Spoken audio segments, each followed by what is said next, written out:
So I just finished watching Martin Scorsese's new film, Killers of the Flower Moon, and it's a good film, especially if you like crime dramas, which Martin Scorsese's kind of famous for.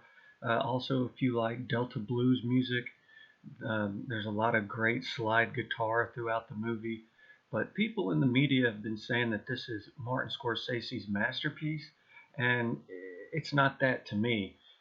It's not even in his top five. Let me name off some of my top five for Martin Scorsese's, not in any particular order, but Gangs of New York, Casino, Goodfellas, The Last Waltz, and Raging Bull. Um, those to me are my favorite movies of Martin Scorsese. I, I put Killers of the Flower Moon on par with The Aviator, another movie where Leonardo DiCaprio starred in. Honestly, The Departed might be a better film. It just didn't make my top five for us. Scorsese's just because I'm such a big fan of those other films that I mentioned. But it's a beautifully shot film. It's 3 hours long. I thought I was going to take a nap while watching it, but I managed to make through it. One of my favorite scenes in the movie. It's a beautifully shot film. A lot of cool old cars from the early 20th century. Uh, One of my favorite scenes in the film. Let me pause this here. I want to get copyright infringements here, but it's beautifully shot. DiCaprio, he doesn't play too many bad guys, so this was I don't want to do a spoil alert, but it kind of reminded me of the movie Thunderheart with Val Kilmer a little bit that came out in the early 90s, about the Indian reservation, corruption on Indian reservations. And, you know, you have Robert De Niro, who's kind of the kingpin of this organized crime in the city, trying to steal the land of the Osage for their oil rights on their land. Um, you know, there's not really any surprises in this film. It's pretty straightforward because it's like Scorsese lets you in on everything from the get-go, and it's just it's a decent film, but it's not anywhere near Martin Scorsese's best. The way that people have been, some reviews that I've read online are saying, "Oh, this is Martin Scorsese's masterpiece," and it's good, but it's not up there with Gangs of New York or Casino or Goodfellas, The Last Waltz, Raging Bull, Departed. And, but one of the coolest things about the film was at the very end.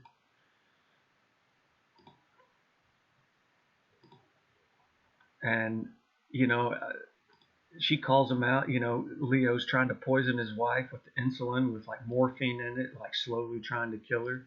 That Robert De Niro told him to do it, so he basically did anything his uncle told him to do. But the coolest part of the movie, I thought, was at the very end, where they did a newsreel.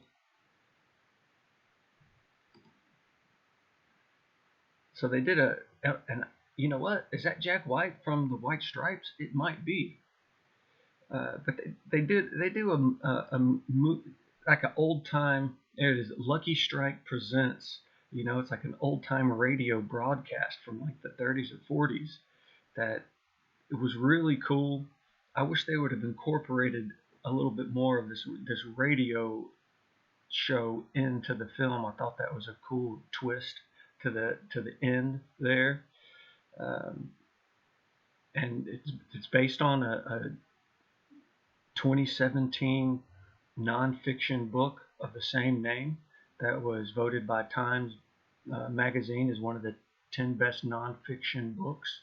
So it is based on a true story, and right around the time of the Tulsa race riots, and really devastating time. and they say the beginning of the FBI is the name of the title. So it's like uh, the Osage murders in the beginning of the FBI, and it's a good story. It's just not a great movie. Not up there with, to me, to his other films, and it's definitely worth watching. But I don't think very many people are going to be watching it over and over and over and over and over again, like they have throughout the decades with Casino and Goodfellas and Gangs of New York. I don't think it's anywhere close, or The Last Waltz for that matter. People watch those movies over and over and over again. You know, could Killers of the Flower Moon be that way? Possibly for some people, but I don't think it's on the same level as Gangs of New York, Casino, Goodfellas, The Last Waltz, Raging Bull, The Departed. But it's definitely worth checking out and giving it a watch, because it is Martin Scorsese. He's a master storyteller, and Robert De Niro and Leonardo DiCaprio, and the lady who plays Molly, uh, the actress I'd never heard of her, Lily Gladstone. She's phenomenal in this. Lily Gladstone is an American actress. She made her film debut in Jimmy P.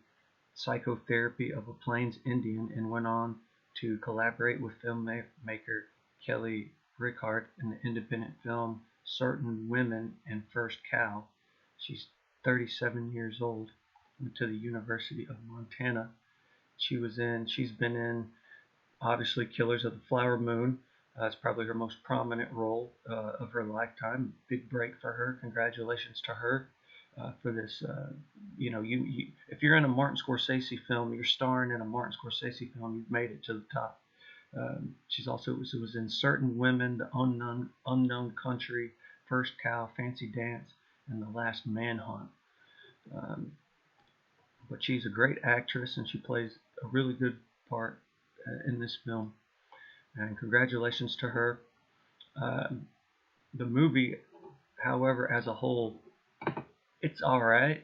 But as far as like replaying, back in the day, I watched Casino and Goodfellas basically on a repeat for weeks at a time. Similar to Tombstone or something. Some of these movies that are iconic, and I mean that's what Martin Scorsese is known for, is creating iconic films, and this possibly could be one of them over time. I just don't know if it has the replayability as some of his other more known, more famous works. But over time, Killers of the Flower Moon might be uh, his masterpiece. I just don't know if I agree with some of the more famous movie review critics that they think that this is his best movie ever. I don't know if they're doing that just so everybody goes and sees it. But you be the judge. You tell me, what did you think about it? All right, YouTube, take it easy.